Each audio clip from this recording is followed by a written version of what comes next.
Welcome to the Be Empowered podcast with your host, Graeme Hopkins. My goal is to help you regain your power by bridging the gap between who you think you are right now and who you really are. In simple language, that is like making your childhood dreams come true. This is for those who want to make an impact in their lives but don't know how to get there. Be ensured, when you know and feel connected to your spiritual mind, you master your world. So welcome everybody to this edition of the Be Empowered Show. The Be Empowered Show is really a conversation between people about what it's actually like to feel empowered, to feel connected to our own truth, as opposed to feeling separate from it. Today, we're doing something a little bit different. We're celebrating our 30th video today. So I've decided to introduce the other members of the Be Empowered group. And that is my darling wife, Susanna. Hello. On my right. And our wonderful daughter, who is in Perth at the moment and talking live on Google Plus. Her name is Rachel. So, welcome, Rachel. Thank you, Dad. And just to enlighten you a little bit, Rachel and I have been on a journey for quite a number of years regarding this teaching, and Susanna also, but Rachel has really been involved in the teaching side of it, in that all of my writing, Rachel has done the editing of it, and she's really my critic, if you like, and it's always been a good thing, because one of my talents is that I see the big picture, but I don't have the ability to be able to share it with others in the most productive way. So Rachel's been a real help with me in that, whereas Susanna's been more behind the scenes, and she's always been the grammatic editor of my material, which has been fantastic, and she's getting more and more involved with the behind the scenes in making the whole Be Empowered group run effectively. So Susie, I think you've enjoyed your time, haven't you? I have, yes. I've learned a lot too. And we've all been learning a lot, and this is a real journey for all of us. And I would like to say that when I interview people, that I don't always agree 100% with those that I'm interviewing. I mean, we all have our own belief system, and I just think it's good that if you now start to hear what we actually believe, and why we've been on this journey, this spiritual journey that we've all embarked on. So that's basically what we're going to start today, and I think Susie's going to leave us now, and Rachel is effectively going to interview me, and we're going to just have a little conversation about where all this began. So thanks, Susie. Thank you. Bye. See ya. So Rach, let's talk about it. It's been a real journey, hasn't it, for both you and me? Yeah, it sure has. Very interesting and enlightening, and sometimes very difficult in some areas, exposing. Yeah. Maybe you want to share just a little bit. I left home in, 2003, early 2003 I think it was, and Rach, I don't know, you would have been around about 12 years old at the time. Would that be right? Yeah, that's about right. 11, 12 years old. Yeah. And basically had a big impact on all of the family, and Susanna was left with a lot of work with 4 young children. Rachel obviously went through the whole thing of missing her daddy, and for a young girl it was quite traumatic, and she developed a lot of sickness. So Rachel, I think it might be appropriate if you just tell the folks some of the things you've actually had over the last 10 years that you're actually healed from now. Yeah, sure.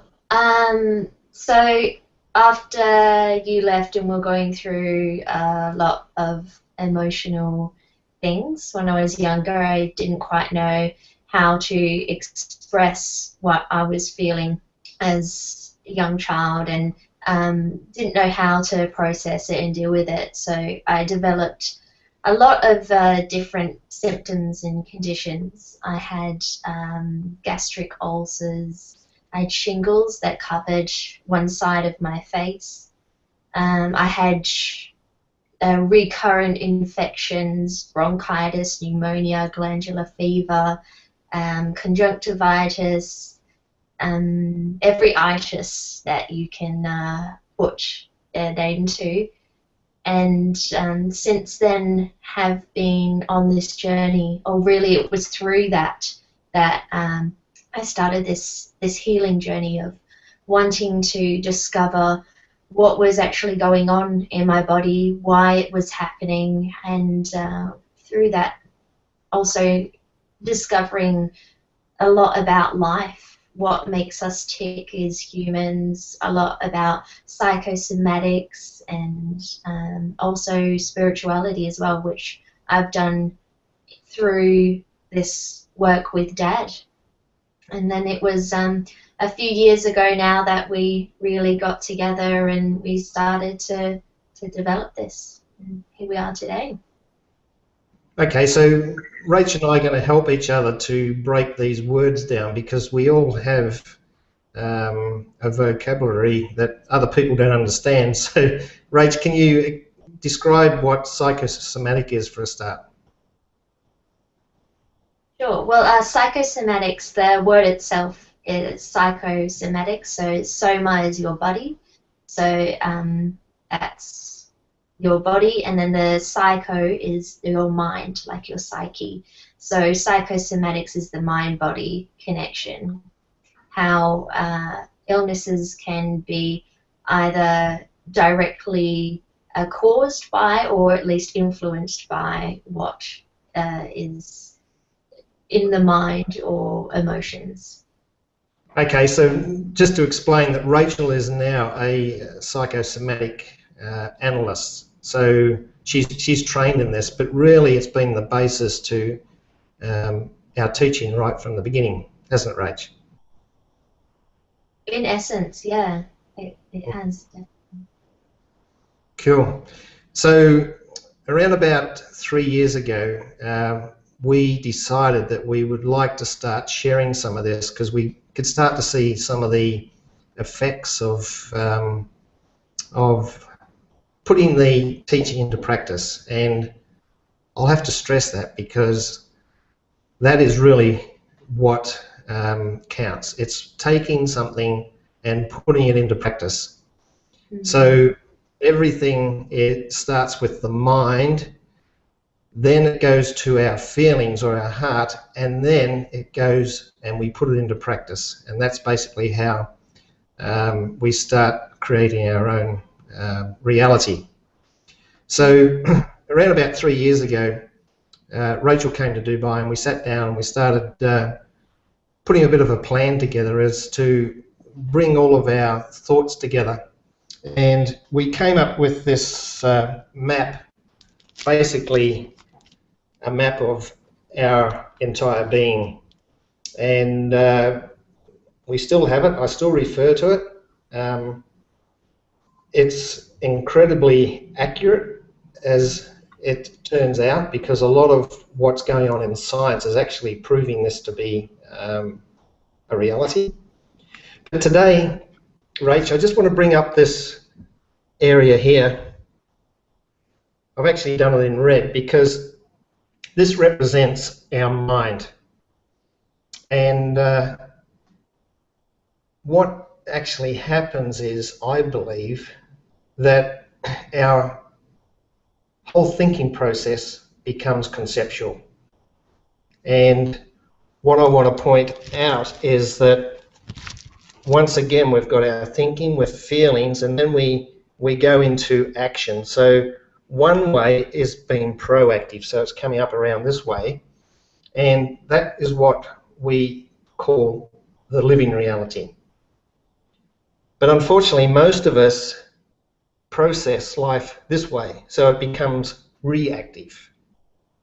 And I just want to share this one quote with you, and probably remind you, Rach, that we wrote this quote down when we were doing this, and it says, "At any moment you have a choice that either leads you closer to your spirit or away from it."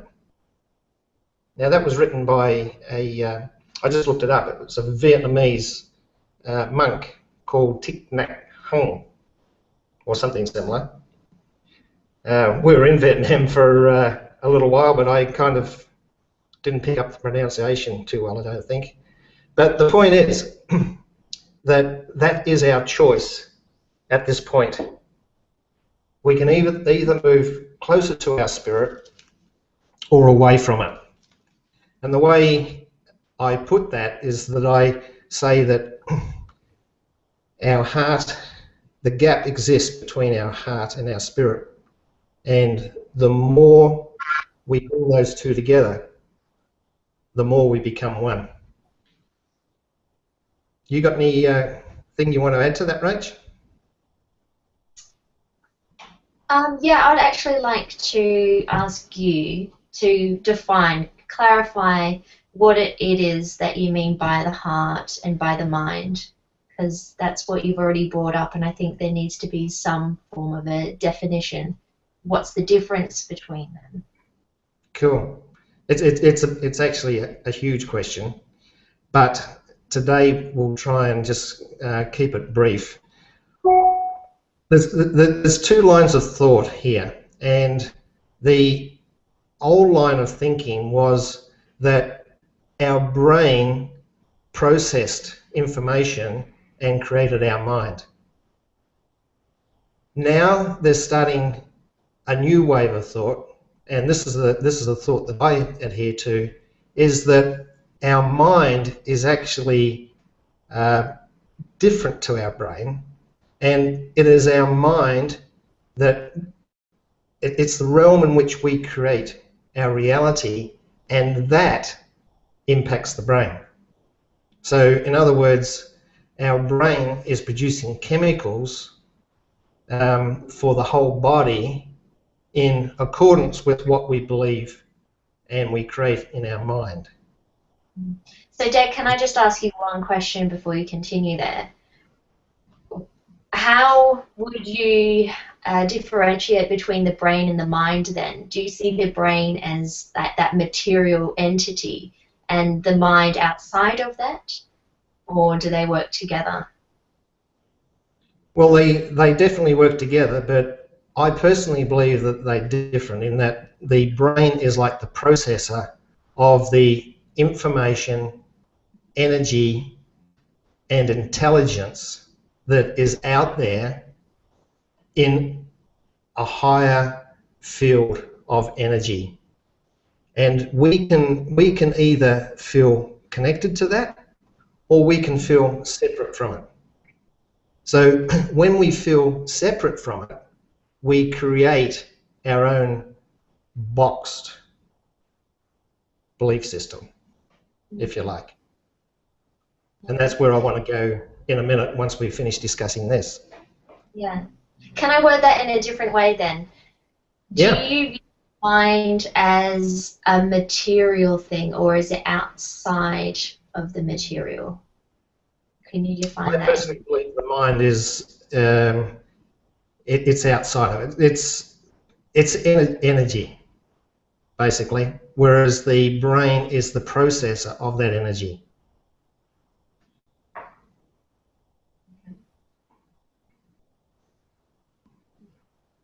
And the other thing you're asking about is the heart. So the heart's another big topic, and all I can do is go on my intuition, backed up with what is out there and proven scientifically at the moment. So in California, we have the Heart Math Institute, and you know, they're telling us, Rach, that the electromagnetic field around the heart is like 1,000 times stronger than that around the brain. So if we think of the brain as producing our thoughts, and then that translates into feeling, which is connected to our heart, then the heart is essentially, what's the word, the seat of our emotions and how we perceive those emotions, which is what I think feeling is. It's a perception of it. So we create our feelings around how we perceive something to be. And I personally believe that our heart is the information that is recorded at the cellular level of our body. Now that's just my personal opinion. But science is getting closer and closer, and the more I'm reading about this, the more I think that could be correct. Okay. So to put that in other words, are you saying that rather than my heart being this central point, it's all the cells in my body, it's my entire being that's made up of the emotions which are the result of my belief systems and my perceptions of the world? Yeah, it's probably the totality of it, but it's centered around this area of our body. That's where let's say the strongest electromagnetic force is around this central part of the body. But I believe that every cell is involved, because we're really, everything is a receiver and transmitter of information, yeah? And that includes our cells. That's basically how our cells work. And so the information that's stored in our cells is really, really, really important. So scientists, for instance, in the past, they've been saying that we only use, let's say, 7% of the DNA in our cells, and the rest is junk DNA. I do not agree with that. It's not junk DNA.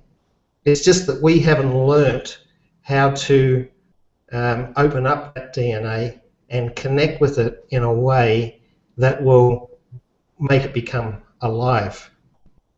And I believe that we do that by bridging this gap between our heart and our spirit. Does that make sense? The more we're aligned with our spirit, which is, science calls it subtle energy. It's the same thing. The more we are aligned with that, the more the whole energy in our body flows, and the more we're aligned with who we really are.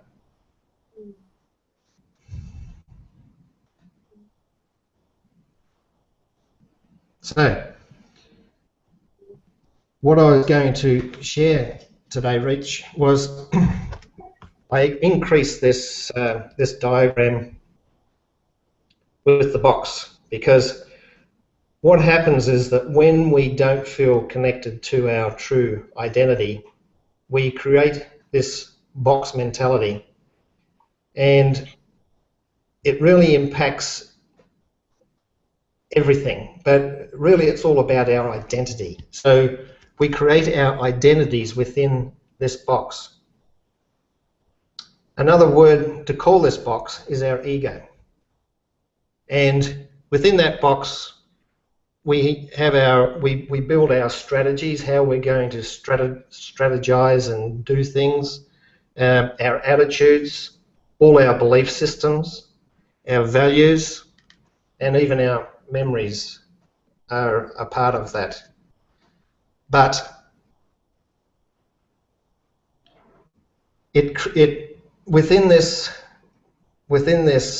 box that we create ourselves comes all of our meanings, perceptions, and interpretations. So basically, anything that happens in life, we see it, we perceive it, and see it through the filter of all of these things. Yeah. So, as I said earlier, some people call this the internal map of reality. So that's just a way of expressing it.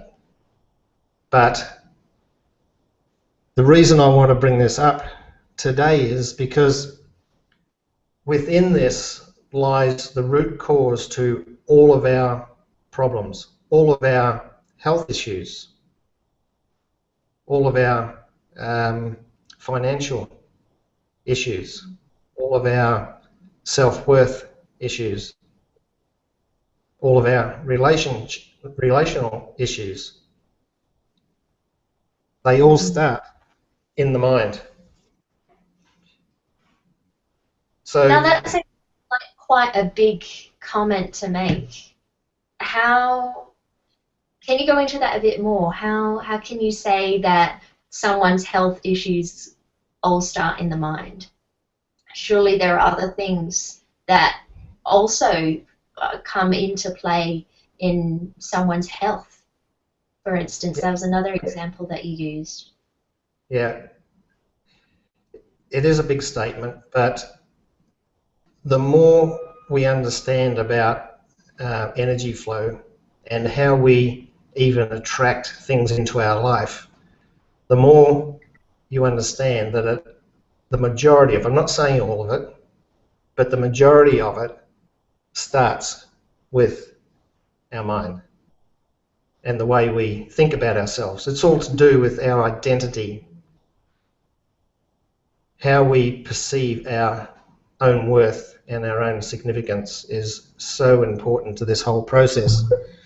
Because there's another thing that I want to talk about here, Rach, is that fear is basically when we try to move outside of this box, it feels uncomfortable because that's what we've created our safety net around. Does that make sense? Yeah. So that's like really our sense of security as well. It's what we know, what we're familiar with then, essentially, isn't it? Absolutely. And that is all subjective. That's my point. However, there's a way around this, and it's reasonably simple. It's understanding the root cause behind it all. And that's why I've written down here, I don't know if you can see it, the root cause. Everything starts with our judgments, our own judgments of ourselves, our own judgment of other people, and our own judgment of God. And what that does is it leads to what we call separation.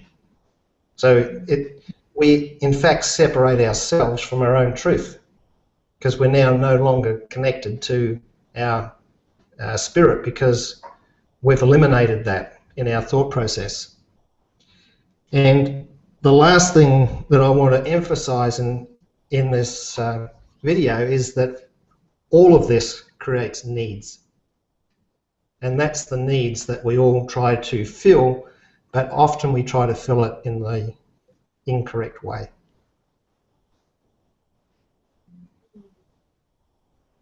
So this has probably raised a lot of questions in your mind, Rach, as well as a lot of our listeners, but as we go on in these videos, we can talk more about it and eventually start to feel more and more comfortable with how this whole thing works. Yeah, there is definitely something that has been raised for me, Dad, in that discussion just then, and that's that topic of truth. You know, you're using the word truth, and essentially it sounds like what you're saying is that everyone has their own version of the truth. and that they're living through that truth. Totally. But there must be some form of universal truth underlying all of that as well, which it sounds like that's what you're getting people to align with. Absolutely. Because I believe that our own truth is connected to the higher truth. So it's like, think of it as like the internet system, where everybody's plugged into the internet. It's the same with our spirits. We are all connected to one truth. The problem arises when we don't perceive that we are connected to it.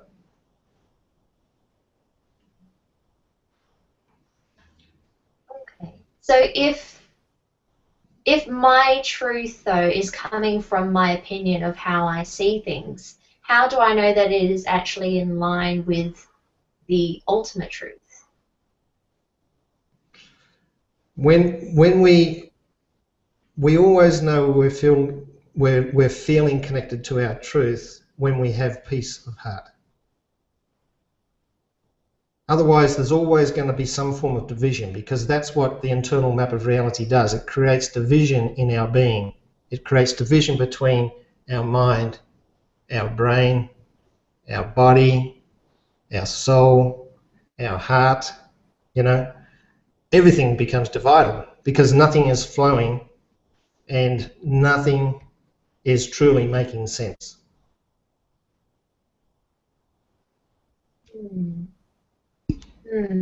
So could you say then that when someone's feeling torn and they're not in complete alignment with truth, that ultimately various parts of their being are holding different truths?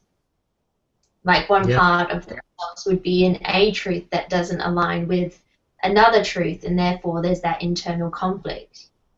Yeah, totally. And so, Rach, I think we should leave it here for today, and we'll continue this discussion on. Hey, I've really enjoyed chatting to you, and I really trust that everybody listening has enjoyed this discussion. If anybody would like to hear more about what Rachel and I have been talking about, you can always go to www.beempoweredgroup.com and download my ebook there called Know Your True Value and Worth, or go to Amazon and purchase my book called The Manifesto of Your Inspirational Mind, which is, I'll just explain that, it's the manifesto, which means the foundation of our inspirational mind, which is our spiritual mind. So that's the basis on which I wrote that book. But until next time, ladies and gentlemen, I'd like to thank you for joining us. Thank you, Rachel. And let's all remember, when you change your energy, you change your life. Thank you. Hey, thanks so much for listening to the Be Empowered podcast. For more on regaining your power by bridging that gap between who you think you are right now and who you really are, go to www.beempoweredgroup.com and enter your name and email address to receive a free ebook and get notified of any upcoming podcasts. Remember, when you know and feel connected to your spiritual mind, you master your world. Changing your energy transforms your life.